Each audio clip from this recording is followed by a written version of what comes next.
কিসের জন্য কি করতে যাচ্ছে মোদি সরকার, সেজন্য ছোট্ট করে গজলটা পরিবেশন করব, মনোযোগ সহকারে শুনবেন।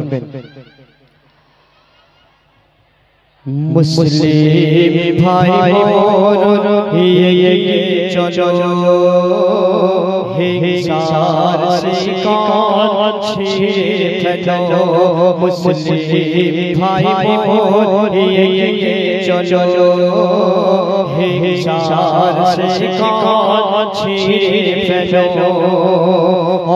কফিনের বিরুদ্ধে, কফিনের বিরুদ্ধে বজ্র কণ্ঠে বলো, মুসলিম ভাই বোন চলো হিংসার শিকার ছিঁড়ে ফেলো।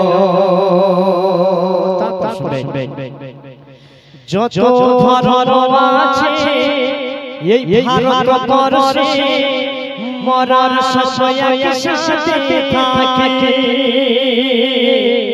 কেউ বা কোরআন, কেউ বা গীতা, কেউ বা কোরআন, কেউ বা বাইবেল নিয়ে এসে প্রভুর ডাকে। আজ কেন ভারতবর্ষে গো, আজ কেন ভারতবর্ষে, ওরে আজ কেন ভারতবর্ষে এত ধর্মে ধর্মে বিবাদ বলো, মুসলিম ভাই বোন চলো হিংসার শিকার ছিঁড়ে ফেলো। কফিনের বিরুদ্ধে, ওরে কফিনের বিরুদ্ধে বজ্র কণ্ঠে বলো, মুসলিম ভাই বোন চলো হিংসার শিকার ছিঁড়ে ফেলো। ভারতবর্ষের জমিনে মুসলমানদের উপর অত্যাচার, মুসলমান নিয়ে মাথা ঘামানো হচ্ছে, কেন চলছে? কবি ছন্দের মাধ্যমে লিখছে। ভারত জুড়ে চলছে আজ অন্যায় অত্যাচার,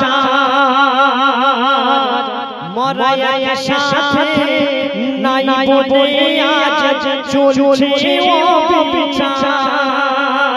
শোনো নওজোয়ান হও সাবধান, লোভে পাপ করো না।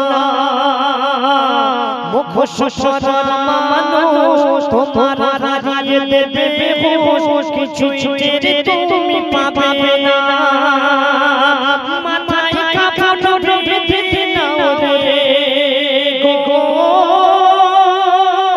মাথায় কাপড় বেঁধে নাও রে, ওরে মাথায় কাপড় বেঁধে নাও রে।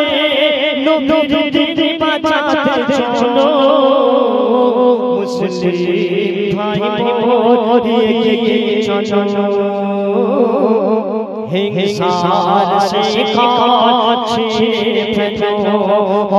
কফিনের বিরুদ্ধে, ওরে কফিনের বিরুদ্ধে বজ্র কণ্ঠে বলো, মুসলিম ভাই বোন চলো হিংসার শিকার ছিঁড়ে ফেলো, হিংসার শিকার ছিঁড়ে ফেলো। শুনলেন আজকে ভারতবর্ষের জমিনে আমরা শুনেছি পেপার পত্রিকার মাধ্যমে